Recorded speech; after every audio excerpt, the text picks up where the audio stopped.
बच्चों आप चाहते हैं यदि डॉक्टर बनना तो ये वीडियो स्किप मत करना। आज मैं जिन टॉपिक की बात करने वाला हूं वो टॉपिक 100% एग्जाम में आने वाले हैं। आज आपकी टोटल 14 डेज पेंडिंग है नीट एग्जाम में। बच्चों इन लास्ट के 14 डेज में आपको फिजिक्स के अंदर उन टॉपिक को पूरी तरह से रिवाइज करना पड़ेगा, उसके ऊपर आपको न्यूमेरिकल लगाना पड़ेगा। यदि आपने ये कर लिया तो मैं 100% श्योरिटी के साथ कह सकता हूं कि फिजिक्स में आपके जो मार्क्स आएंगे वो 160 प्लस आएंगे। एनटीए हमेशा अपने पैटर्न को रिपीट करता है। एनटीए हमेशा जो न्यूमेरिकल देता है उसका फ्लेवर ठीक वैसा ही होता है जो लास्ट ईयर्स में आए हैं। वो बार बार सेम टॉपिक से न्यूमेरिकल देते हैं, तो इन टॉपिक को आप 100% करके जाएंगे जो बार बार एनटीए रिपीट करता है। तो आज मैं चैप्टर वाइज आपको बताऊंगा कि कौन कौन सा टॉपिक इंपॉर्टेंट है, कौन कौन से टॉपिक इंपॉर्टेंट है। देखते हैं यहां पे पहला टॉपिक कौन सा इंपॉर्टेंट है। देखिए पहला टॉपिक बच्चों कौन सा इंपॉर्टेंट है। सबसे पहले हम बात करेंगे डायमेंशन से। सबसे पहले हम बात करेंगे डायमेंशन से। बच्चों डायमेंशन से रिलेटेड जितने भी आपने सवाल देखे हैं पीवाईक्यूज वगैरह वो 100% आपको एग्जाम में करके जाना है। दूसरा सवाल, दूसरा आपको करना है एरर पे। एरर पे 2025 के अंदर भी न्यूमेरिकल आया है, इससे पहले भी आया, इस बार भी आएगा। एरर को भी अच्छे तरीके से आपको समझ के जाना है कि एरर के न्यूमेरिकल किस तरह से सोल्व करने हैं। यदि आप चाहते हैं डायमेंशन एरर इसके न्यूमेरिकल आप सोल्व कर पाए तो फिजिक्स चूरमा पे इसकी वीडियो है पीवाईक्यूज की, उनको भी आप जाके देख लें। Third point, instrument. इंस्ट्रूमेंट के अंदर वर्नियर कैलिपर और स्क्रू गेज, वर्नियर कैलिपर और स्क्रू गेज, इससे भी सवाल आ सकता है। तो बच्चों फर्स्ट चैप्टर में डायमेंशन के सारे सवाल लगा लें आप, एरर के सारे सवाल लगा लें आप, और इंस्ट्रूमेंट यानी वर्नियर कैलिपर और स्क्रू गेज से रिलेटेड भी आप सारे सवाल लगा लें। आपको 100% एग्जाम में इनसे रिलेटेड सवाल रिफ्लेक्ट होने वाला है। और जैसे आप एग्जाम देखोगे और आपके माइंड में आएगा कि ये तो किया हुआ है, तो आपका कॉन्फिडेंस अलग ही लेवल पे होगा और बाकी सब्जेक्ट भी आपके फिर अच्छे ही जाएंगे। दूसरे चैप्टर में देखिए क्या काइनेमेटिक्स में क्या पढ़ना है। काइनेमेटिक्स में बच्चों आपको क्या पढ़ना है। काइनेमेटिक्स में आपको प्रोजेक्टाइल मोशन से रिलेटेड चीजें पढ़ के जानी है। काइनेमेटिक्स में बच्चों प्रोजेक्टाइल मोशन से रिलेटेड चीजें आपको पढ़ के जानी है। रेंज क्या होती है, हाइट क्या होती है, टाइम ऑफ फ्लाइट क्या होता है, किस टाइम के बाद कितनी वेलोसिटी हो जाती है, हिटिंग वेलोसिटी क्या होती है, यदि जहां से आपने प्रोजेक्ट किया वहां पे काइनेटिक एनर्जी इतनी है तो टॉप पे काइनेटिक एनर्जी कितनी होगी। इस तरह की सारी थियोरेटिकल बातें, ये न्यूमेरिकल्स, ये फॉर्मूलाज सब आपको एक बार अपने माइंड में से निकाल कर आपको एग्जाम में जाना है। Third, NLM, Newton laws of motion. Newton laws of motion, conservation of linear momentum, conservation of linear momentum को अच्छे से पढ़ के जाना है।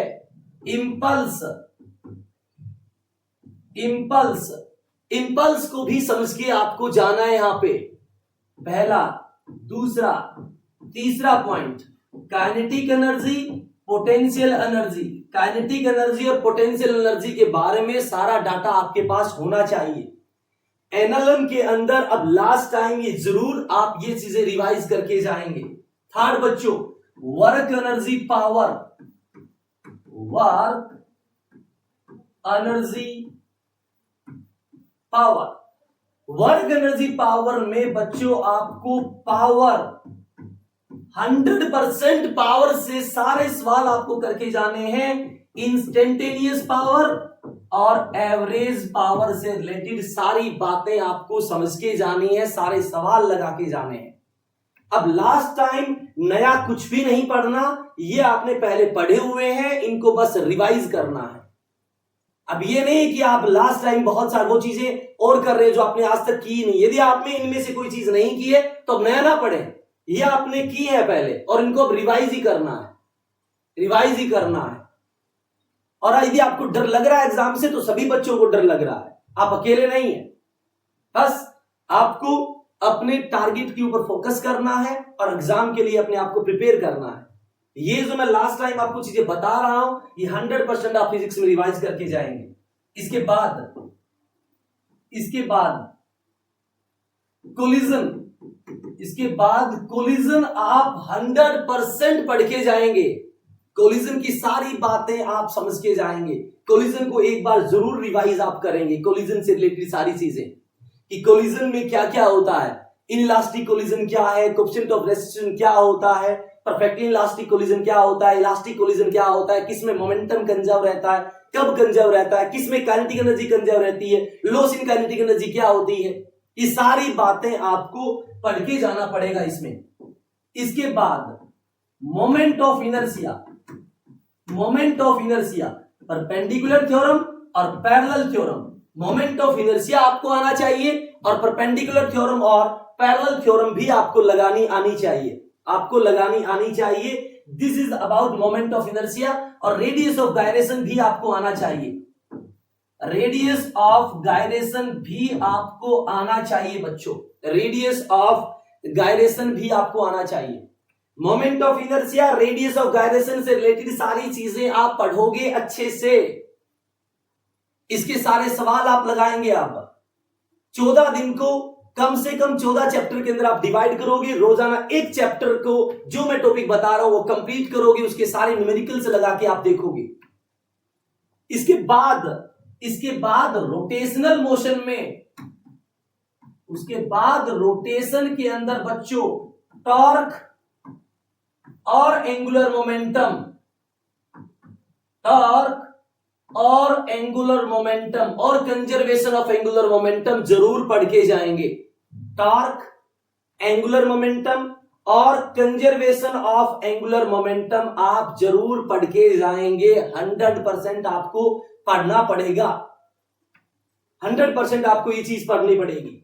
इसके बाद ग्रेविटेशन, ग्रेविटेशन, ग्रेविटेशन में बच्चों आपको escape speed, escape speed, orbital speed, orbital speed, kinetic energy, potential energy, total energy of the satellite, kinetic energy, potential energy and total energy of the satellite, as well as Kepler's law, as well as Kepler's law. ये बातें आपको gravitation से related भी करनी पड़ेगी, ये बात आपको ग्रेविटेशन से भी रिलेटेड करनी पड़ेगी, आपको ये 100% करके ही जाना पड़ेगा। इसके बाद थर्मल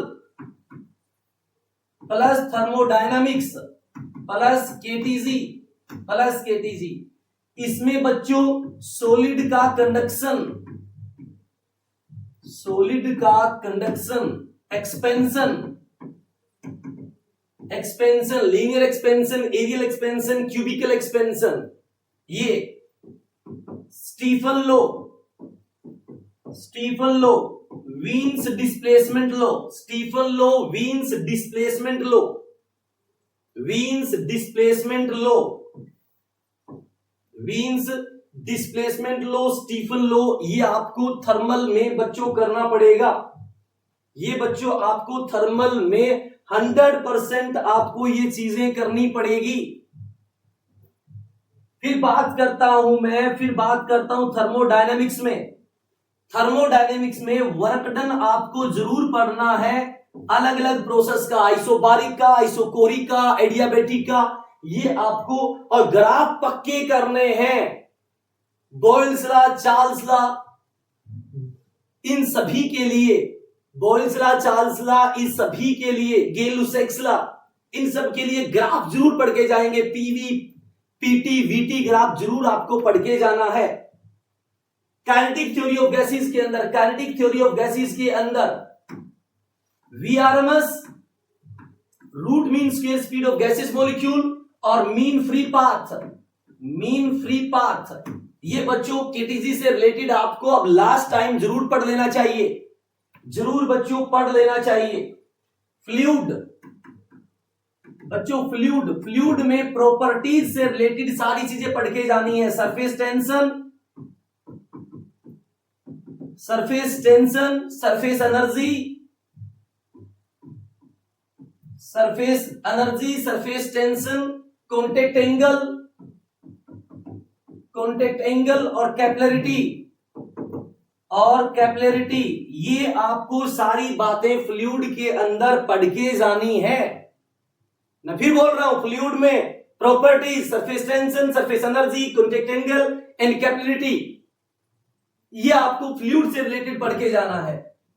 उसके बाद एसएचएम एंड वेव, एसएचएम की kinetic energy, potential energy, total energy, SHM की speed acceleration, total energy, potential energy, kinetic energy, और simple pendulum time period frequency, plus में वेव में बच्चों, वेव के अंदर ओपन ऑर्गन पाइप प्लस में close organ pipe, open organ pipe plus में close organ pipe, और स्ट्रिंग प्लस में स्ट्रिंग से रिलेटेड ये चीजें आपको पढ़नी ही पड़ेगी। कितने नोड होते हैं, कितने एंटी नोड होते हैं, कौन सी फंडामेंटल फ्रीक्वेंसी होती है, first overtone, second overtone, third overtone, ये सब बातें आपको करनी पड़ेगी open organ pipe, close organ pipe और स्ट्रिंग से। ये सब बातें थी 11th क्लास से रिलेटेड। अब बच्चों 12th क्लास में देखिए, 12th में इलेक्ट्रोस्टैटिक्स में electric field different charge body का, प्लस में potential due to different charge body. Electrostatic में electric field plus potential different charge body का, और कैपेसिटर में पैरेलल प्लेट कैपेसिटर का कंप्लीट रिवीजन जरूर करेंगे। एक प्लेट दूसरी प्लेट पे कितना फोर्स लगाती है, दोनों प्लेट के बीच में कितनी इलेक्ट्रिक फील्ड होती है, प्रेशर कितना लगाता है, इलेक्ट्रिकल एनर्जी डेंसिटी कितनी होती है, और कैपेसिटर का कॉम्बिनेशन सीरीज और पैरेलल, सीरीज प्लस में पैरेलल कॉम्बिनेशन भी, सीरीज प्लस पैरेलल कॉम्बिनेशन भी बच्चों आपको पढ़ के जाना है इलेक्ट्रोस्टैटिक्स से। Current electricity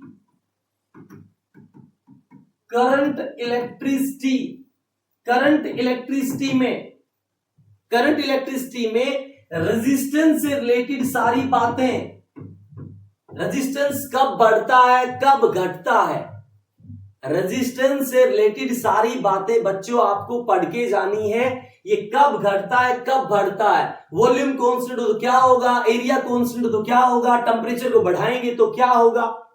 Ohm's law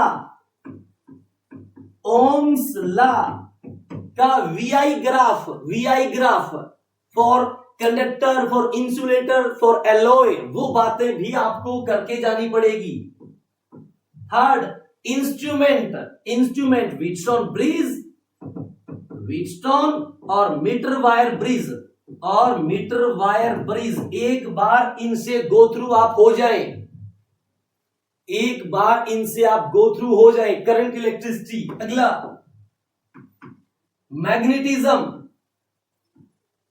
magnetism, Biot sword law पढ़ना है, बायोट स्वार्ट्ज लॉ भी आपको पढ़ना है, आपको बायोट स्वार्ट लॉ पढ़ के जाना है मैग्नेटिज्म में। फिर मैग्नेटिक मटेरियल भी आपको पढ़ के जाने हैं। फैराडे लॉ प्लस में लेंस भी आपको करना है, फैराडे प्लस लेंस भी आपको करना है। एसी में एलआर, एलसी, एलसीआर, ये सर्किट कंप्लीट करने हैं with resonance frequency, quality factor, ये आपको एसी से करना है।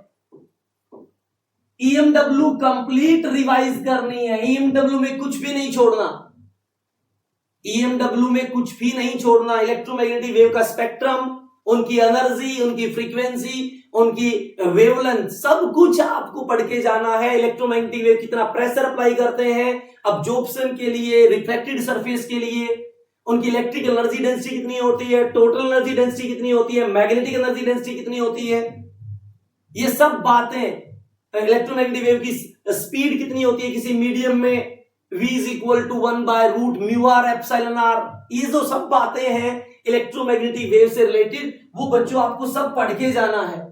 उसके बाद रे ऑप्टिक्स, रे में लेंस से जुड़ी सारी बातें, लेंस मेकर फॉर्मूला और लेंस फॉर्मूला के ऊपर सब कुछ आपको पढ़ के जाना है। प्रिज्म, प्रिज्म को पूरा आप पढ़ेंगे, प्रिज्म को पूरा पढ़ेंगे। और कंपाउंड माइक्रोस्कोप और टेलीस्कोप, कंपाउंड माइक्रोस्कोप और टेलीस्कोप के मैग्निफिकेशन वाले फॉर्मूले रट के जाना है, मैग्निफिकेशन वाले फॉर्मूले रट के जाना है। रिलैक्स कंडीशन पे मैग्निफिकेशन क्या होता है, स्ट्रेन कंडीशन पे मैग्निफिकेशन क्या होता है, ये सब बातें आपको रे से करनी है।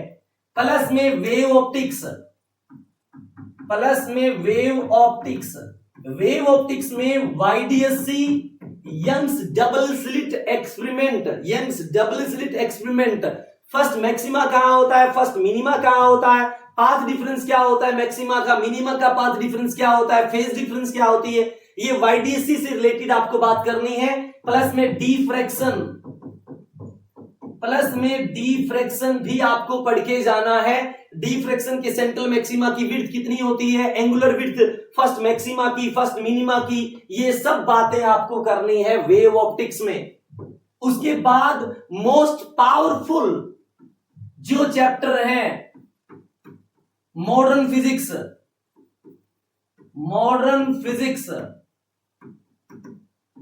बच्चों मॉडर्न फिजिक्स में आपको क्या करना है, photo electric effect, photo electric effect की आइंस्टीन इक्वेशन, आइंस्टीन इक्वेशन की energy is equal to work function plus kinetic energy, kinetic energy को आप ई वी पोटेंशियल भी बोलते हैं, स्टॉपिंग पोटेंशियल। और फोटो इलेक्ट्रिक इफेक्ट के सारे ग्राफ, फोटो इलेक्ट्रिक करंट का, फोटो इलेक्ट्रिक करंट का फ्रीक्वेंसी के साथ, इंटेंसिटी के साथ, काइनेटिक एनर्जी ऑफ इलेक्ट्रॉन का इंटेंसिटी के साथ, फ्रीक्वेंसी के साथ, ये सब ग्राफ आपको करना है। आइंस्टीन इक्वेशन 100% करनी है। प्लस में डी ब्रोगली वेवलेंथ, प्लस में डी ब्रोगली वेवलेंथ से जुड़े सारे ग्राफ और सारे फॉर्मूले आपको टिप्स में आने चाहिए, सारे ग्राफ सारे फॉर्मूले आपको टिप्स पे आनी चाहिए। उसके बाद एटम में, उसके बाद एटम में बोहर के सारे पोस्टुलेट आपको आनी चाहिए, बोहर के सारे पोस्टुलेट आपको आनी चाहिए। हाइड्रोजन स्पेक्ट्रम कंप्लीट आना चाहिए, ट्रांजिशन आपको आना चाहिए कि ट्रांजिशन ऑफ इलेक्ट्रॉन होते time maximum wavelength, minimum wavelength, ये सब बातें आपको करनी पड़ेगी। एटम से रिलेटेड ये सब बातें आपको करनी पड़ेगी। न्यूक्लियाई, न्यूक्लियाई, न्यूक्लियाई में size of nuclei, size of nuclei कि जो आपका आर क्यूब है वो डायरेक्टली प्रोपोर्शनल मास नंबर होता है।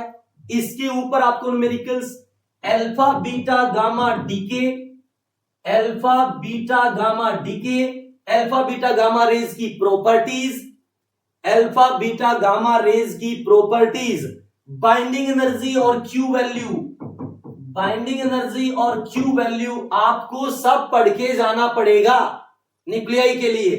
और लास्ट सेमीकंडक्टर, लास्ट बच्चों सेमीकंडक्टर, लॉजिक गेट आपको पढ़ने पड़ेंगे, एंड और नॉट, नॉर और नेड लॉजिक गेट आपको पढ़ने पड़ेंगे, पीएन जंक्शन पढ़ना पड़ेगा, फॉरवर्ड और रिवर्स बाइसिंग आपको पढ़नी पड़ेगी, फॉरवर्ड और रिवर्स बाइसिंग आपको पढ़नी पड़ेगी। इतना काम आपको सेमीकंडक्टर से करना है। बच्चों यदि अब लास्ट 14 डेज के अंदर आपने इन चैप्टर को रिवाइज कर लिया तो मैं 100% कह सकता हूं फिजिक्स में आपका 160 प्लस स्कोर जाने वाला है, और वो दिन दूर नहीं जिस दिन आप डॉक्टर बनेंगे। तो आप अभी से जुड़ जाएं इनको रिवाइज करने, और इसमें हर चैप्टर के पीवाईक्यूज फिजिक्स चूरमा पे है, आप उनको एक बार जरूर लगाएं। और यदि आपको लगा कि ये आपके लिए हेल्पफुल होने वाला है तो जल्दी से फिजिक्स चूरमा को लाइक एंड सब्सक्राइब जरूर करें, अपने दोस्तों के साथ भी शेयर करें। एग्जाम तक पढ़ते रहिए बच्चों। Tata bye bye.